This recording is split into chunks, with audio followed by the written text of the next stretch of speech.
Hello everyone, कैसे हैं आप सभी। स्वागत है आप लोगों का महेंद्राज स्पीड टेस्ट डिस्कशन में। आज हम लोग जो डिस्कस करेंगे वो करेंगे constable speed test discussion number 29, है ना। जैसे हम सबको पता है कि कांस्टेबल का जो पेपर है आने वाला है और हम लोग जो उसकी ST है, स्पीड टेस्ट है, उसका पूरा फुल डिस्कशन करेंगे। तो आज हम लोग जो डिस्कशन करेंगे कांस्टेबल का जो स्पीड टेस्ट नंबर 29 है उसके ऊपर बात करेंगे और हम लोग कोशिश करेंगे जो उसमें चारों ऑप्शन है उसको अच्छे से एक्सप्लेन किया जाए। तो जो सबसे पहला क्वेश्चन है वो आपको स्क्रीन पर दिख रहा होगा, है ना।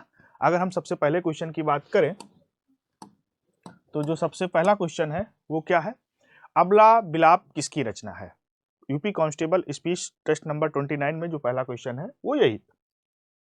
चार ऑप्शन दिए गए हैं, केदारनाथ सिंह, नागार्जुन, श्रीधर पाठक, महावीर प्रसाद द्विवेदी। तो अबला बिलाप की बात करें तो अबला बिलाप जो बेटा रचना है वो किसकी है, महावीर प्रसाद द्विवेदी की, है ना।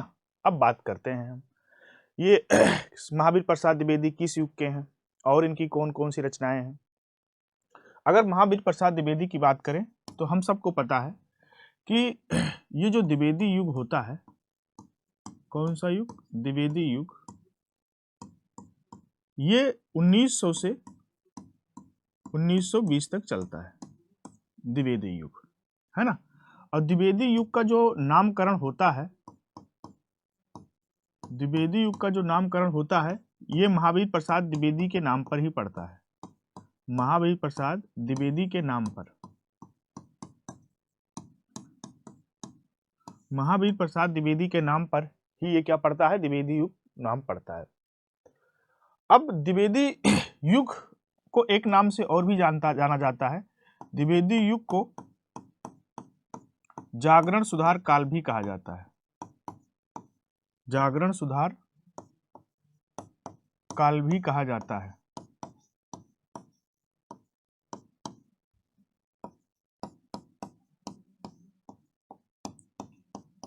द्विवेदी युग को जागरण सुधार काल भी कहा जाता है। क्लियर, याद रखना इस बात को। महावीर प्रसाद द्विवेदी की और भी रचनाएं हैं, जैसे आ जाए काव्य मंजूषा,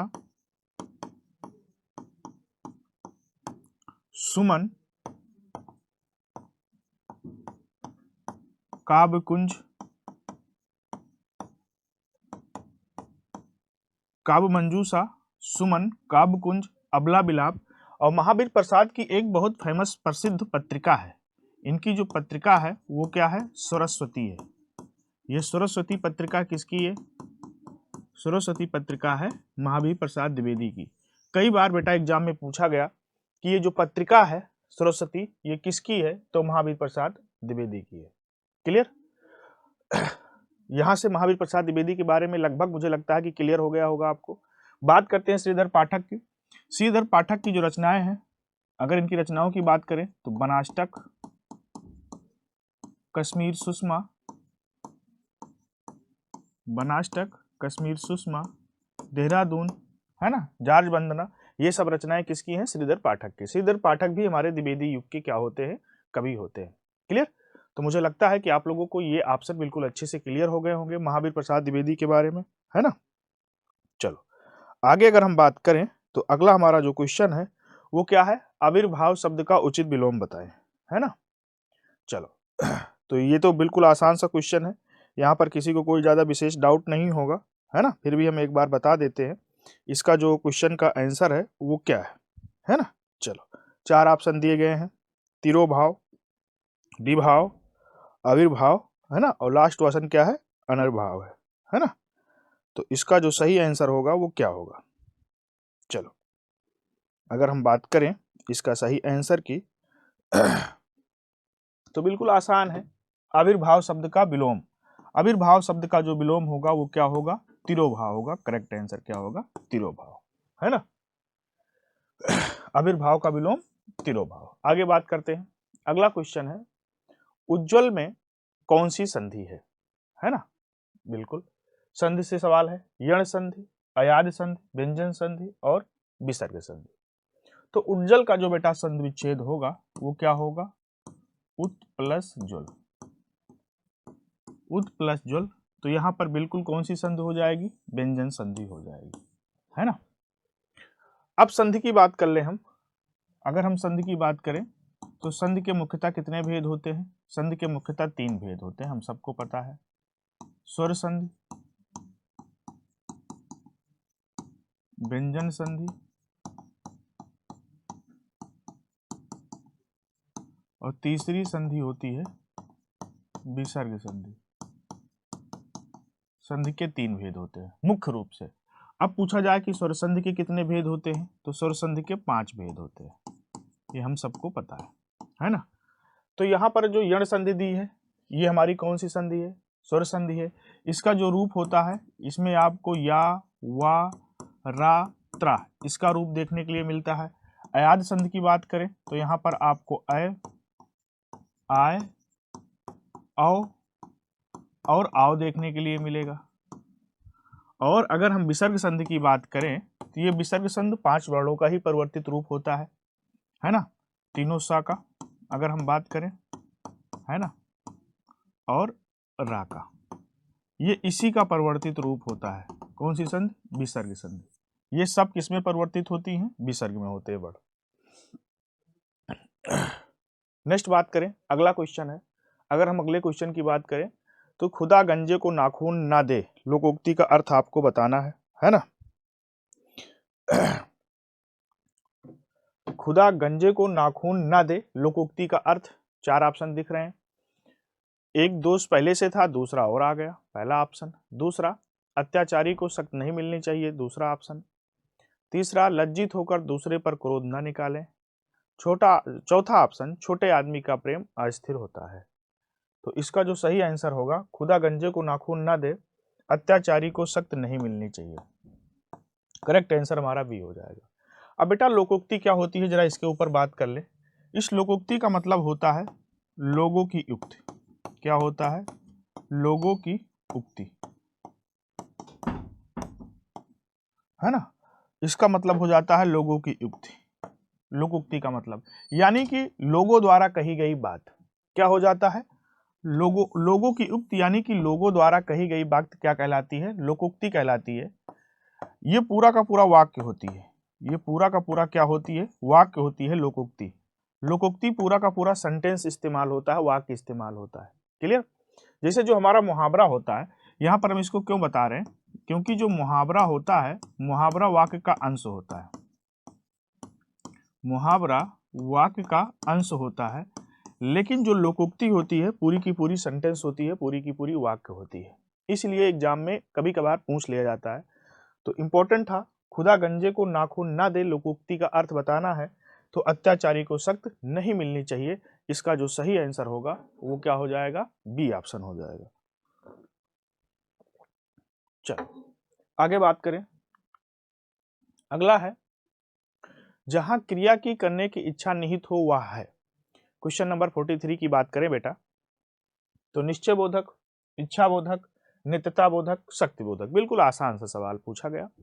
जहां क्रिया की करने की इच्छा निहित हो वो हमारा क्या होता है? इच्छा बोधक होता है। बिल्कुल करेक्ट आंसर हो जाएगा इच्छा बोधक, है ना। नेक्स्ट बात करें क्वेश्चन नंबर 44। जाना है तो जल्दी जाओ, वाक्य में उचित विराम चिन्ह का प्रयोग करें। बहुत अच्छा सवाल है ना। चलो बताओ फटाफट, आप सबको पता होगा इसका आंसर मैक्सिमम लोगों को, अगर हम बात करें इसकी क्वेश्चन की तो। चलो, है ना। यहाँ पर किस विराम चिन्ह का प्रयोग होगा? 4 ऑप्शन दिए हैं, अल्प विराम, अर्ध विराम, लाघव चिन्ह और विवरण चिन्ह।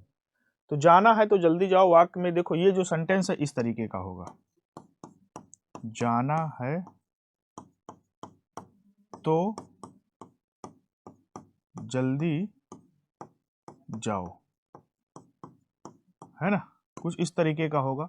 तो यहाँ पर कौन सा चिन्ह ये लग रहा है? ये लग रहा है आपका अल्प विराम। तो करेक्ट आंसर हो जाएगा क्या? अल्प विराम। जाना है, अच्छा अल्प विराम लगता कहाँ है? जहां पर हमें पूर्ण विराम से थोड़े समय के लिए रुकना हो। पूर्ण विराम तब लगाते हैं जब पूरी तरीके से हमारा सेंटेंस वाक्य कंप्लीट हो जाता है। लेकिन अल्प विराम का मतलब होता है जहां पर हमें थोड़े समय के लिए रुकना हो, ठहराव करना हो, तो वहां पर हम अल्प विराम का प्रयोग करते हैं। देखो अगर इस सेंटेंस को हम बोले तो कैसे बोलेंगे? जाना है तो जल्दी जाओ, थोड़ा सा ठहराव हो रहा है जाना है के बाद, तो यहाँ पर कौन सा चिन्ह का प्रयोग होगा? अल्प विराम का प्रयोग होगा। क्लियर? आगे बात करते हैं। अगला है क्वेश्चन नंबर 45, जिंदगी शब्द में प्रत्यय बताइए, है ना। दगी पहला ऑप्शन, दूसरा गी, फिर बड़ी ई, फिर ई। अब देखो जो प्रत्यय होता है पहले इसको समझ लेते हैं। ये प्रत्यय क्या होता है? ये प्रत्यय भी शब्दांश होता है। क्या होता है? शब्दांश होता है। शब्दांश का मतलब ये शब्द का अंश होता है। क्या होता है? शब्द का अंश। प्रत्यय क्या होता है? शब्दांश होता है, शब्द का अंश होता है। और ये लगता कहाँ है? ये शब्दों के अंत में लगता है। ये शब्दों के अंत में, ये शब्दों के अंत में जुड़ता है। अब आप कहोगे कि सर शब्दों के अंत में जब लगता है तो करता क्या है? ये शब्द के अर्थ में क्या कर देता है? परिवर्तन कर देता है। देखो, उपसर्ग और प्रत्यय दो कॉन्सेप्ट होते हैं। अगर हम उपसर्ग की बात करें, ये जो बेटा हमारा उपसर्ग होता है, ये शब्दों के आदि में लगता है। उपसर्ग ये शब्दों के आदि में लगता है। आदि का मतलब होता है बेटा क्या? पहले। ये शब्दों के आदि में लगता है, पहले लगता है, तो लगने के बाद क्या करता है? ये भी शब्द के अर्थ में परिवर्तन कर देता है। उसी तरीके से प्रत्यय भी होती है ना। और प्रत्यय की दो तरीके की होती है, एक कृत प्रत्यय, एक तदित प्रत्यय। तो यहाँ जिंदगी में कौन सा प्रत्यय है ना? यहाँ पर जिंदगी में हमारा गी प्रत्यय है। सही आंसर हो जाएगा गी प्रत्यय। क्लियर? चलो आगे बात करें। अगर हम आगे बात करें तो अगला क्वेश्चन हमारा कौन सा है? 46 नंबर का क्वेश्चन आप लोगों को दिख रहा होगा, है ना। चलो,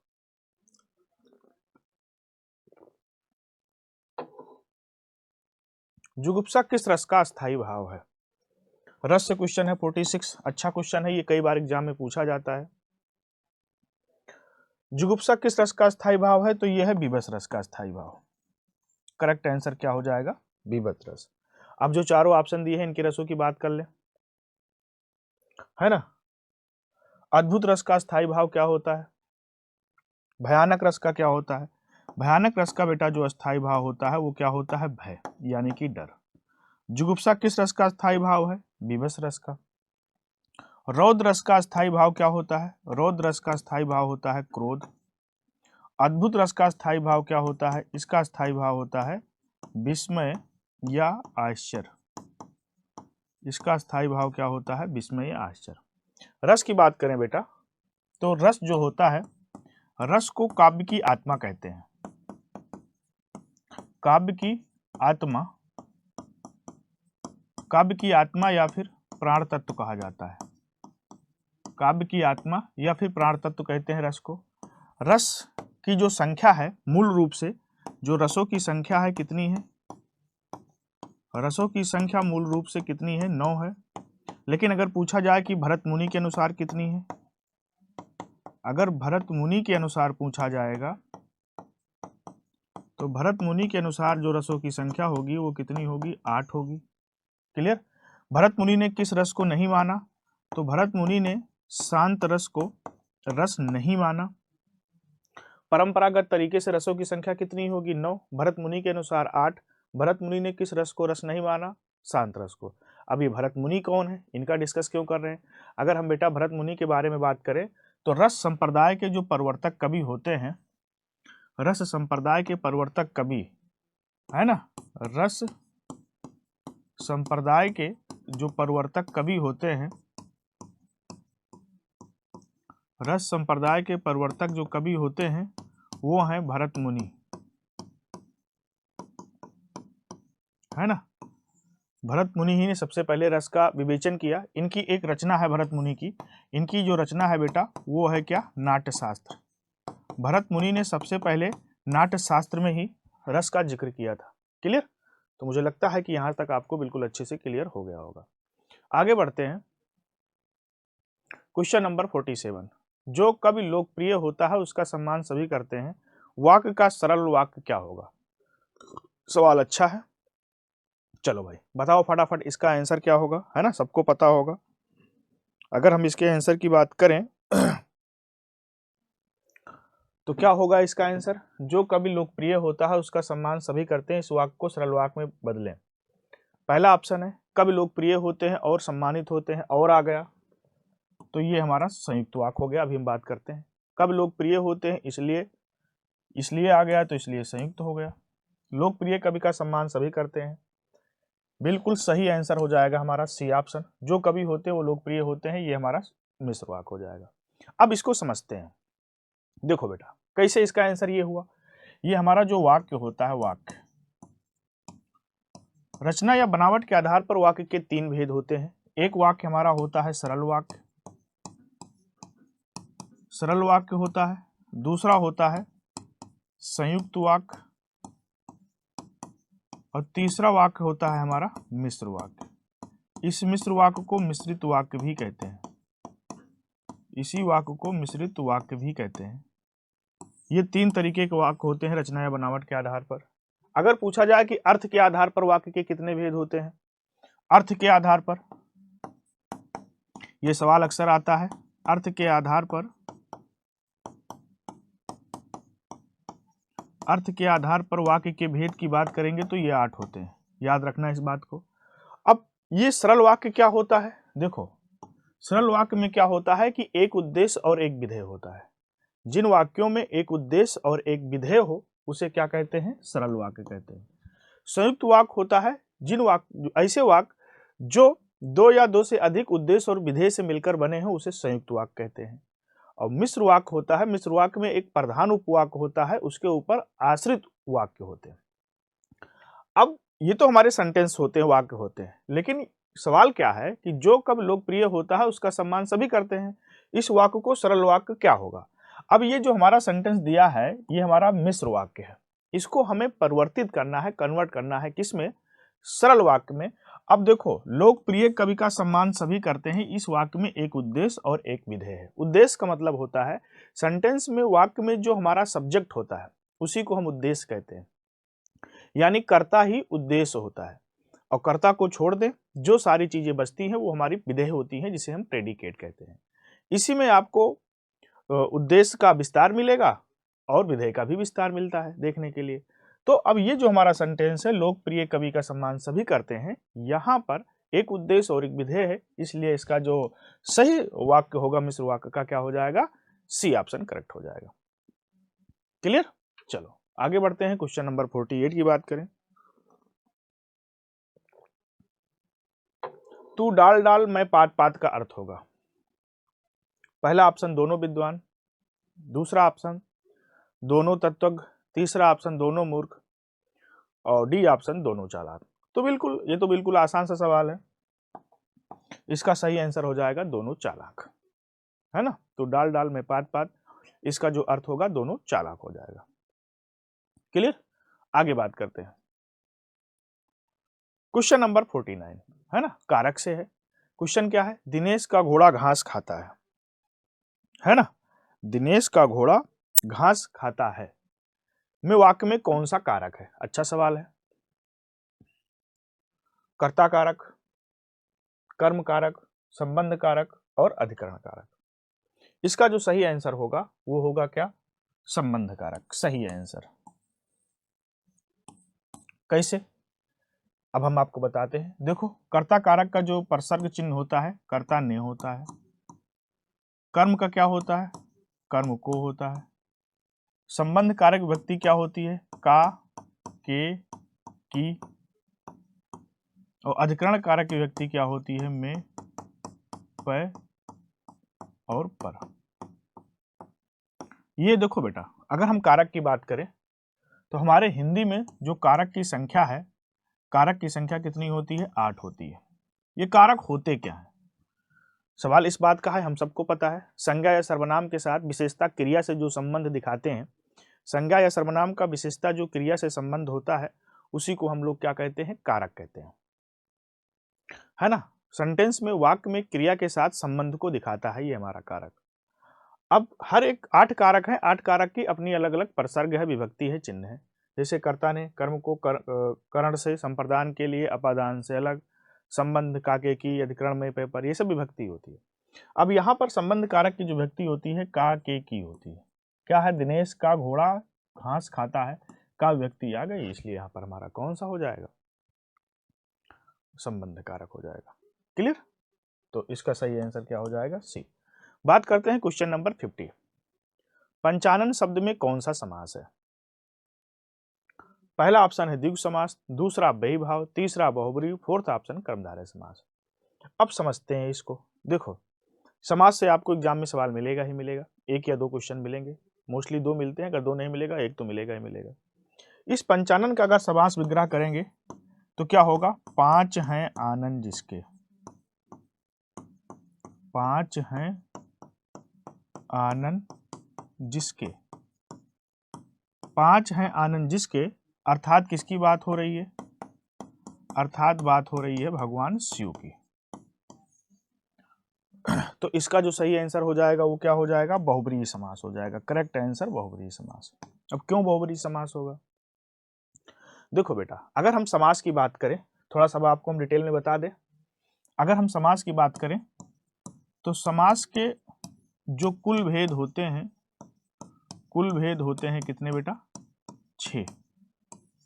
उसी में से एक हमारा होता है बहुब्रीहि समास। बहुब्रीहि समास ऐसा समास होता है जिसके दोनों पद, देखो जो आपको डेटा बता रहा हूं बहुत यूनिक डेटा है, बिल्कुल याद रखना। बहुब्रीहि समास के दोनों पद जो होते हैं, दोनों पद अप्रधान होते हैं। अप्रधान का मतलब होता है, अप्रधान या गौण होते हैं।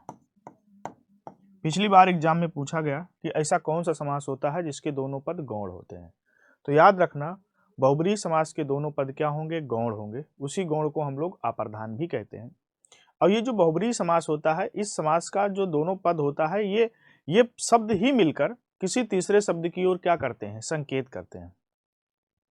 कहने का मतलब ये होता है कि बहुब्रीहि समास के जो शब्द होते हैं वो अपना अर्थ नहीं देते हैं, किसी दूसरे शब्द की ओर क्या करते हैं, संकेत करते हैं। बहुब्रीहि समास के जो शब्द होते हैं, तो बहुब्रीहि समास एक ऐसा समास होता है जिस शब्द के अपने कोई अर्थ नहीं होते, किसी तीसरे शब्द की ओर संकेत करते हैं। जैसे अब ये पंचानन था, ये पंचानन शब्द भगवान शिव के लिए इस्तेमाल होता है, तो इसलिए यहाँ पर क्या हो जाएगा, बहुब्रीहि समास। जैसे और भी एग्जाम्पल बता दें, जैसे आ जाए चतुरानन, चतुरानन, चार हैं आनंद जिसके, अर्थात किसकी बात हो रही है, ब्रह्मा जी की। चतुर्भुज, चार हैं भुजाएं जिसके, अर्थात भगवान विष्णु की बात हो रही है ना। द्विगु समास क्या होता है, अगर हम द्विगु समास की बात करें तो यहाँ पर आपको समूह मिलेगा, समूह या फिर समाहार की बात होगी, समूह या समाहार की बात होती है। जैसे शब्द आ जाए आपके पास तिराहा, चौराहा, इस तरीके के शब्द आ जाएं। जैसे आ जाए पखवाड़ा, क्या आ जाए, पखवाड़ा। पखवाड़ा का मतलब होता है 15 दिनों का समूह। चौराहा का मतलब होता है 4 राहों का समूह। तिराहा का मतलब हो गया 3 राहों का समूह। अब बेईभाव समास की बात करें तो यहाँ पर आपको उपसर्ग मिलते हैं। क्या मिलेंगे, उपसर्ग। जैसे आ जाए आजन्म, क्या आ जाए, आजन्म, जन्म से लेकर। और कर्मधारय समास के दोनों पदों के बीच में विशेषण विशेष का संबंध होता है। कर्मधारय समास के दोनों पदों के बीच में क्या होगा, विशेषण विशेष का संबंध। जैसे आ जाए महात्मा, है ना। अब महात्मा शब्द आ गया तो अगर इसका समास विग्रह करेंगे तो क्या निकल के आएगा, महान है जो आत्मा, महान है जो आत्मा। तो महान शब्द यहाँ पर बेटा क्या है, महान शब्द हमारा यहाँ पर है विशेषण, और आत्मा शब्द यहाँ पर क्या है, आत्मा शब्द है हमारा विशेष। तो कर्मधारय समास के दोनों पदों में विशेषण विशेष का संबंध होता है। क्लियर? मुझे लगता है कि आप लोगों को बिल्कुल क्लियर हो गया होगा। आगे बढ़ते हैं।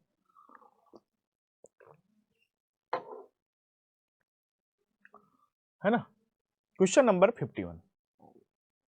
युवक अखबार पढ़ रहा है, किस प्रकार का वाक्य है। अकर्मक क्रिया का है कि पूर्ण कर्मक है कि सकर्मक है कि अपूर्व सकर्मक है। अब इसका जो सही आंसर होगा वो होगा सकर्मक क्रिया का। ये सकर्मक क्रिया का वाक्य है। अब क्या होती है सकर्मक क्रिया, देखो अब बेटा बात कर ले। रचना या बनावट के आधार पर, रचना या बनावट के आधार पर, रचना या बनावट के आधार पर वाक्य दो तरीके, सॉरी, रचना या बनावट के आधार पर नहीं, कर्म या रचना की दृष्टि से। देखो बेटा, बात करें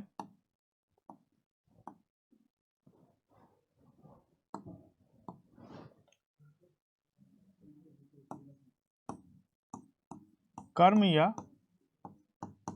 रचना की दृष्टि से, कर्म या रचना की दृष्टि से क्रिया के दो भेद होते हैं, क्रिया के दो भेद होते हैं। एक क्रिया होती है हमारी सकर्मक क्रिया और दूसरी क्रिया होती है अकर्मक क्रिया।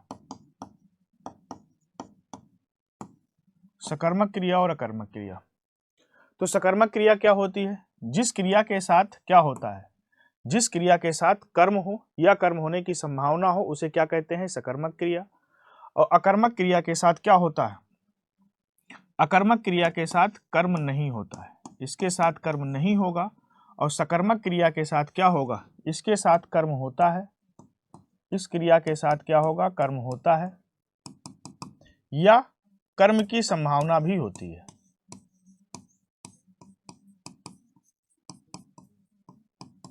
कर्म की संभावना भी होती है, तो उसे क्या कहते हैं? सकर्मक क्रिया कहते हैं। अब आते हैं सवाल पर। युवक अखबार पढ़ रहा है क्रिया है, अखबार क्या हो गया? यहाँ पर ऑब्जेक्ट हो गया, कर्म हो गया। युवक यहाँ पर क्या हो गया? संज्ञा हो गया, यानी संज्ञा होते ही कर्ता है। तो इस क्रिया के साथ कर्म है, तो यहाँ पर क्रिया कौन सी हो जाएगी? सकर्मक हो जाएगी। क्लियर? चलो आगे बढ़ते हैं। अगला सवाल है 52। वचनामृत समस्त पद का विग्रह होगा, है ना? चलो, बिल्कुल अच्छा सवाल है ये, क्वेश्चन नंबर 52। फटाफट आप लोग सबको इसे आंसर पता होगा, हम जरा एक बार एक्सप्लेन कर लें, है ना? चलो बात कर लेते हैं इसका जो सही आंसर होगा क्या है। अगर इस वचनामृत समस्त पद का विग्रह करें तो क्या हो जाएगा? वचन रूपी अमृत। वचन रूपी अमृत, सही आंसर क्या हो जाएगा? वचन रूपी अमृत, करेक्ट आंसर, है ना? चलो आगे बात करें। अगला सवाल है, वह लौटा हो वाक्य की पहचान करें, है ना? संदिग्ध वर्तमान, संभाव्य वर्तमान, पूर्ण वर्तमान, है ना? और अगर आगे बात करें तो तात्कालिक वर्तमान। ये काल से क्वेश्चन है। अगर हम बेटा काल की बात करें तो हमारे पास जो हिंदी में काल होते हैं, काल के मुख्यतः कितने भेद होते हैं? काल के मुख्यतः 3 भेद होते हैं, हम सबको पता है। वर्तमान काल, भूतकाल और भविष्य काल। अब सवाल यह है, वह लौटा हो वाक्य की पहचान करें। संदिग्ध वर्तमान, संभाव्य वर्तमान, पूर्ण वर्तमान, तात्कालिक वर्तमान। अब देखो, अगर हम सेंटेंस को ध्यान से देखें तो वह लौटा हो, है ना? संभाव्य है ये, शायद वह लौटा हो, तो इसका जो सही आंसर होगा वो क्या हो जाएगा? संभाव्य वर्तमान। क्लियर? करेक्ट आंसर इसका क्या हो जाएगा? संभाव्य वर्तमान। नेक्स्ट बात करें क्वेश्चन नंबर 54। विधि के इन अनेकार्थी शब्द में एक गलत है, उसे चयनित कीजिए। ब्रह्मा, अवधि, कानून, पद्धति। क्या है इसका सही आंसर, है ना? 54 बहुत यूनिक सवाल है, कई बार एग्जाम में पूछा गया है। अगर हम इसके आंसर की बात करें तो इसका आंसर क्या हो जाएगा? एक गलत है, आपको जो गलत है उसको बताना है। तो विधि का अनेकार्थी शब्द ब्रह्मा होता है, बिल्कुल होता है। कानून भी होता है, पद्धति भी होता है, अवधि नहीं होता है। तो करेक्ट आंसर हमारा क्या हो जाएगा? बी ऑप्शन हो जाएगा। विधि का अनेकार्थी शब्द ब्रह्मा भी होता है, कानून भी होता है और पद्धति भी होता है। क्लियर? चलो आगे बात करते हैं। अगला है छोटी ई, बड़ी ई, चा, छा, जा, झा आदि का उच्चारण स्थान क्या है ना? बहुत अच्छा सवाल है। कंठ से है, तालब्य से है, मूर्धन से है और ओष्ठ से। किससे है? उच्चारण स्थान पूछा है, वर्णमाला से सवाल पूछा है। इसका जो सब वर्ण दिए हैं, इनका जो उच्चारण स्थान है बेटा वो क्या है? तालब्य से है। सही आंसर क्या हो जाएगा? तालब्य से। अब कैसे? देखो, हम अपने हिंदी वर्णमाला को क्या 5 वर्गों में डिवाइड किए हैं। ये हमारा जो का वर्ग होता है, का वर्ग का जो उच्चारण स्थान होता है वो क्या होता है, का वर्ग का होता है क्या, कंठ।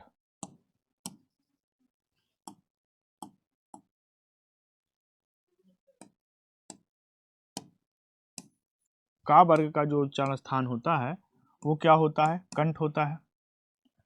चा वर्ग का जो उच्चारण स्थान होता है वो क्या होता है, तालु होता है। और जो टा वर्ग का उच्चारण स्थान होता है वो क्या होता है, मूर्धन।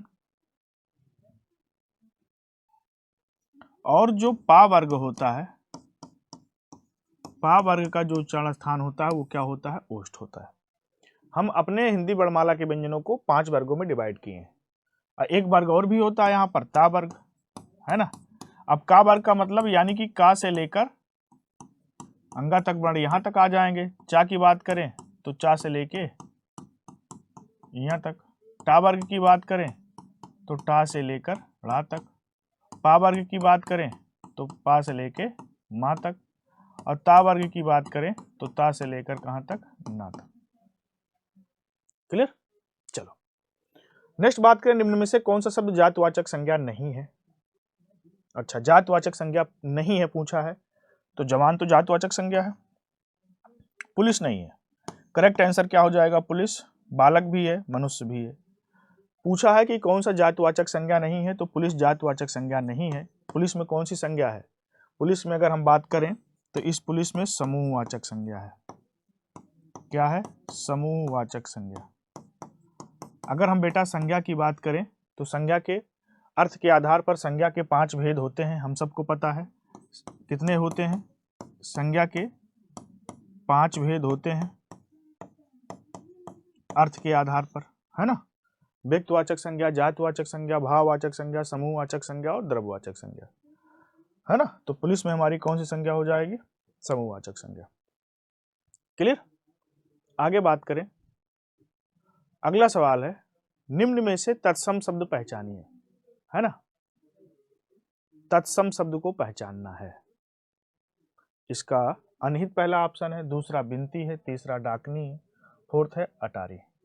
तो यहां पर तत्सम शब्द हमारा डाकनी हो जाएगा। करेक्ट आंसर क्या हो जाएगा, डाकनी। इसका तद्भव क्या होता है, इसका तद्भव होता है डाइन। डाकनी तत्सम शब्द है, इसका तद्भव क्या हो जाएगा, डाइन। क्या होता है तत्सम, संस्कृत भाषा के शब्द, संस्कृत भाषा के शब्द तत्सम कहलाते हैं, है ना। और ये जो तद्भव शब्द होता है, अगर हम तद्भव शब्द की बात करें तो ये तद्भव शब्द भी संस्कृत भाषा के होते हैं, लेकिन थोड़ा सा अगर रूप परिवर्तन के साथ हम अपने हिंदी में इनको इस्तेमाल करते हैं तो ये तद्भव शब्द हो जाते हैं। क्लियर। नेक्स्ट बात करें, निम्नलिखित में से कन्नौजी बोली उत्तर प्रदेश के किस जिले में बोली जाती है। बहुत अच्छा सवाल है। कन्नौजी बोली उत्तर प्रदेश के किस जिले में बोली जाती है, तो कन्नौजी की बात करें, सीतापुर, बहराइच, पीलीभीत, हापुड़। ये बेटा कन्नौजी बोली जाती है पीलीभीत जिले में, सही आंसर है। अब क्या होती है कन्नौजी बोली, इसके बाद बात करते हैं। बेटा ये जो कन्नौजी बोली है ये पश्चिमी हिंदी, पश्चिमी हिंदी उपभाषा की 5 बोलियां हैं, है ना। पश्चिमी हिंदी उपभाषा की जो बोलियां हैं उसमें आपको मिलेगी कौरबी या खड़ी बोली, कौरवी या खड़ी बोली हो जाती है, बांगरू हो जाती है, और इसके बाद कन्नौजी हो जाती है। इसके बाद आपको कन्नौजी के बाद ब्रज भाषा भी मिलती है, और एक भाषा आपको और मिलेगी, है ना, बुंदेलखंडी। पश्चिमी हिंदी की कौरवी खड़ी बोली, बांगरू, कन्नौजी, ब्रज भाषा, और आपको बुंदेलखंड भी मिलेगा इसमें। तो ये जो कन्नौजी बोली है ये पश्चिमी हिंदी उपभाषा की बोली है, और ये कहाँ बोली जाती है, कन्नौज में। कई सारे जिले हैं, कन्नौज हो गया, पीलीभीत हो गया, है ना, कन्नौज, पीलीभीत, और उसके आसपास जो लगे जिले हैं वहाँ पर बोली जाती है। तो देखो क्लियर हो गया कि कन्नौजी बोली किस जिले में बोली जाती है, पीलीभीत। कन्नौजी बोली किस उपभाषा की बोली है, तो पश्चिमी हिंदी की। पश्चिमी हिंदी में कई सारी बोलियां हैं, कोरबी या खड़ी बोली है ना, बांगरू, हरियाणवी, कन्नौजी, ब्रजभाषा, और एक क्या होता है बुंदेलखंड, जो बुंदेलखंड क्षेत्र में बोली जाती है। क्लियर। आगे बात करते हैं, अगला क्वेश्चन है निम्नलिखित में से मार्तंड का पर्यायवाची शब्द है। बहुत अच्छा सवाल है। पहला ऑप्शन है समुद्र, दूसरा गणेश, तीसरा भरत और फोर्थ ऑप्शन सूर्य। तो निम्नलिखित में से मार्तंड का पर्यायवाची जो शब्द किसका होता है, ये सूर्य का होता है। मार्तंड सूर्य का पर्यायवाची शब्द होता है। सूर्य के और भी पर्यायवाची होते हैं, अंशुमाली भी होता है, रवि, भानु, भास्कर, ये तो सबको पता है। तो मार्तंड अच्छा शब्द था। मार्तंड पर्यायवाची किसका होता है, सूर्य का। निम्नलिखित में से बात करें क्वेश्चन नंबर 60 की, तो निम्नलिखित में से किस शब्द में उपसर्ग नहीं है पूछा है। अनुराग, प्रभाव, पराजय, ओढ़ना। अब देखो अनुराग की बात करें तो ये अनुराग शब्द दो शब्दों से मिलकर बना है, अनु प्लस राग से, तो अनु उपसर्ग हो गया, प्रभाव प्रा प्लस भाव से, तो प्रा उपसर्ग हो गया। पराजय की बात करें तो प्रा प्लस जय, प्रा उपसर्ग हो गया। और ओढ़ना में हमारा उपसर्ग नहीं है, ओ प्लस ड़ा नहीं होता है ना। उपसर्ग क्या होते हैं हम सबको पता है। अगर उपसर्ग की बात करें तो ये शब्दांश होते हैं, शब्द के अंश होते हैं जो शब्द के पहले लगते हैं। देखो ये शब्द के पहले जो सर्किल गोला बनाए हैं ये सब उपसर्ग है ना। ओढ़ना में हमारा कोई उपसर्ग नहीं है। आगे बात करें क्वेश्चन नंबर 61, निम्नलिखित में से कौन सा शब्द उभयलिंगी है। पहला ऑप्शन है डॉक्टर, दूसरा अभिनेत्री, तीसरा गायक, फोर्थ ऑप्शन कवि, है ना। तो यहाँ पर पूछा गया है कौन सा उभयलिंगी है, यानी उभयलिंगी मतलब कि ये पुल्लिंग में भी इस्तेमाल होते हैं और स्त्रीलिंग में भी होते हैं, है ना। तो अभिनेत्री तो स्त्रीलिंग शब्द है, कवि का कवित्री होता है। यहाँ पर डॉक्टर शब्द, डॉक्टर हमारा शब्द क्या है, उभयलिंगी है, यानी कि दोनों लिंग में इस्तेमाल होता है। करेक्ट आंसर क्या हो जाएगा, ए ऑप्शन। देखो जो पोस्ट वाली शब्द होते हैं, पद वाले शब्द होते हैं, वो दोनों लिंग में काम आते हैं, दोनों जेंडर में काउंट किया जाता है उनका। बात करते हैं 62, निम्नलिखित में से कौन सा रूढ़ शब्द नहीं है। आंख, हाथी, दिन, गौशाला, रूढ़ शब्द नहीं है, ये सवाल पूछा गया। अब ये क्या होता है रूढ़ शब्द, इंपॉर्टेंट है, एक सवाल एग्जाम में देखने के लिए मिलता है। अगर हम रूढ़ शब्द की बात करें तो बेटा रूढ़ शब्द उन शब्दों को कहा जाता है जिन शब्दों के सार्थक खंड ना हो सके, जिन शब्दों के सार्थक खंड ना हो सके, जिन शब्दों के सार्थक खंड ना हो सके उन्हें हम क्या कहते हैं, रूढ़ शब्द कहते हैं। सार्थक खंड का मतलब उनको हम तोड़ ना सके दो भागों में। जैसे आंख शब्द है, अब आंख का सार्थक खंड नहीं हो सकता। अब ये देखो आ प्लस खा किए तो कोई सार्थक खंड हुआ। सार्थक खंड का मतलब होता है कि इस शब्द का भी अर्थ निकले, इसका भी अर्थ निकले। ऐसा कुछ नहीं है, कोई अर्थ नहीं निकल रहा है। हाथी का भी नहीं होगा, रूढ़ शब्द नहीं है। दिन, अब इसका भी सार्थक खंड नहीं होगा, हो जाएगा, नहीं होगा। तो जिन शब्दों के सार्थक खंड नहीं होते हैं वही तुम्हारा रूढ़ शब्द होता है। तो आंख भी हमारा रूढ़ शब्द हो गया, हाथी भी हो गया, दिन हो गया, ये तीनों शब्द हमारे क्या हो गए, रूढ़ हो गए। और पूछा क्या है, कौन सा नहीं है, ये गौशाला शब्द है। देखो अगर इसका समास विग्रह करेंगे तो क्या निकल के आएगा, गाय के लिए साला, क्या निकल के आएगा, गाय के लिए साला। तो यहां पर ये हमारा रूढ़ शब्द नहीं है, ये गौशाला हमारा कैसा शब्द है, ये शब्द हमारा है यौगिक शब्द। गौशाला कैसा शब्द है, यौगिक शब्द है। और यौगिक शब्दों का निर्माण तीन तरीके से होता है, उपसर्ग से, प्रत्यय से और समास से। तो ये हमारा नहीं है, करेक्ट आंसर हमारा डी हो जाएगा। आगे बढ़ते हैं, अगला है निम्नलिखित में से पुल्लिंग शब्द का चयन करें। चलो पुल्लिंग की बात करें, स्पर्श किया जाता है, क्षमा किया जाता है, क्षमा की जाती है, क्षमा की जाती है, गरिमा होती है, घटना होती है। तो पुल्लिंग शब्द हमारा यहाँ पर क्या हो जाएगा, स्पर्श। करेक्ट आंसर क्या हो जाएगा, 63 हो जाएगा। बिल्कुल सही आंसर क्या होगा, 63 होगा, है ना। चलो आगे बात करें, चलो, है ना।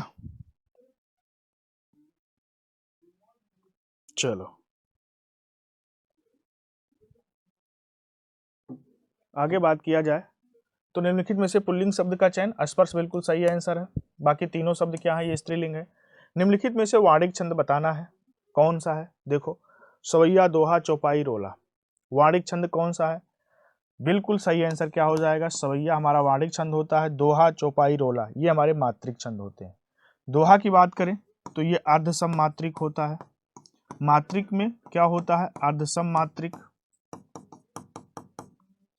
अर्धसम मात्रिक छंद होता है। चौपाई हमारा मात्रिक में क्या होता है? सम मात्रिक होता है ना। और रोला भी हमारा मात्रिक छंद ही होता है। क्लियर? तो सही आंसर क्या हो जाएगा? ए ऑप्शन हो जाएगा। अगला, निम्नलिखित में से विकारी शब्द कौन सा है?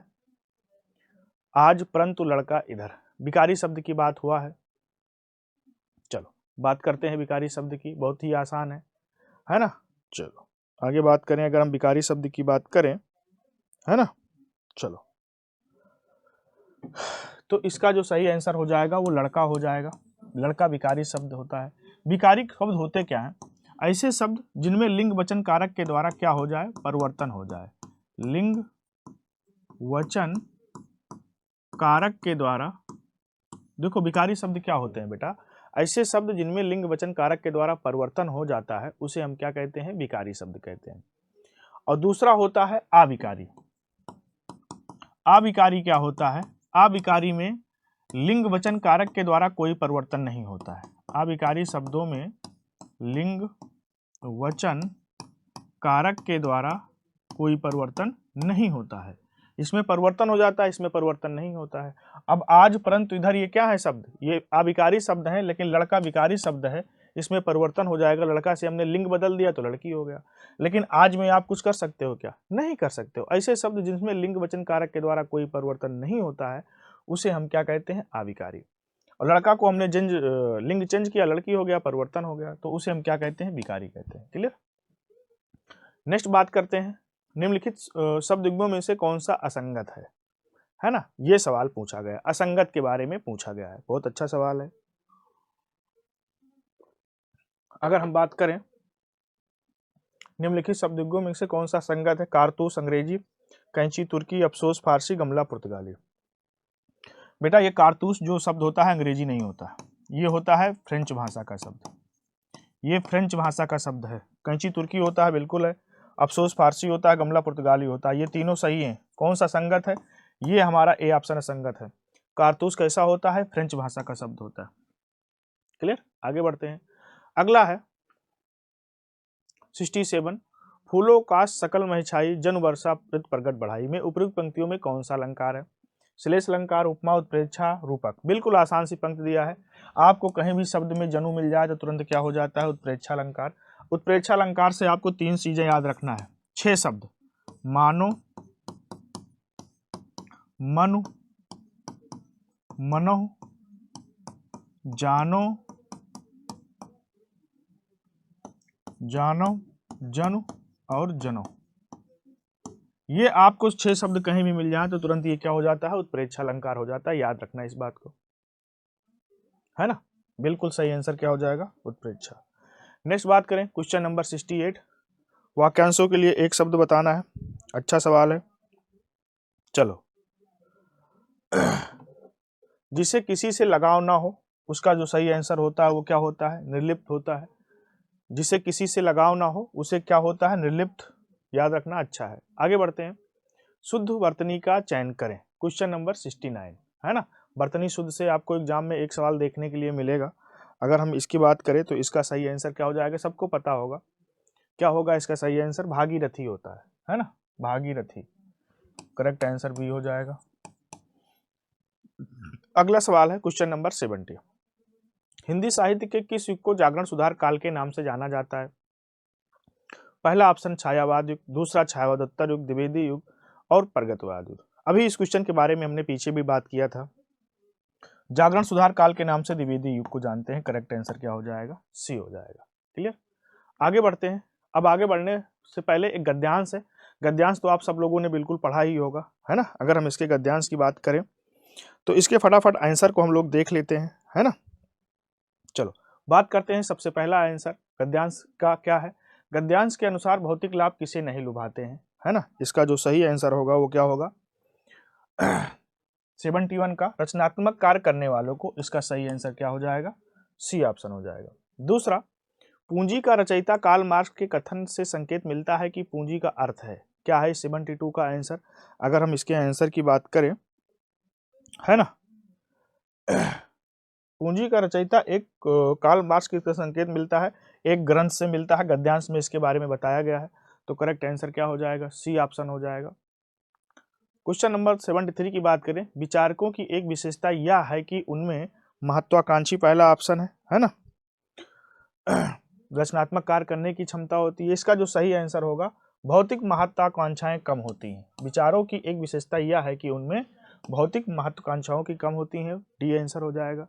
क्वेश्चन नंबर 74, गद्यांश के अनुसार मनुष्य को बाहरी सुख क्यों लुभाते हैं, है ना, इसका अगर हम बात करें तो इसका जो सही आंसर होगा, गद्यांश की पंक्तियों में बताया गया है अच्छे जीवन के लिए। सी ऑप्शन बिल्कुल करेक्ट हो जाएगा। और बात करें क्वेश्चन नंबर 75 की, तो सुकरात को अपना काम ना करने की स्थिति में कठोर दंड जैसे प्रतीत होते हैं, है ना। अगर इसकी हम बात करें इस क्वेश्चन की, तो इसका आंसर क्या होगा? उसे जीवन का उद्देश्य प्राप्त करने से रोक दिया गया होता। सुकरात को अपना काम ना करने देने की स्थिति कठोर दंड जैसी प्रतीत होती, क्योंकि उसे जीवन का उद्देश्य प्राप्त करने से रोक दिया गया होता। तो इसका जो आंसर हो जाएगा, ये हो जाएगा। गद्यांश की पंक्तियों में इसके सारे आंसर बताए गए हैं। क्लियर? हमने आपको आंसर बता दिए। तो बेटा, ये था हमारा UP constable speed test number 29 का फुल डिस्कशन। मुझे उम्मीद है कि आप लोगों को ये डिस्कशन पसंद आया होगा, अच्छा लगा होगा। तो ओके, थैंक यू, धन्यवाद।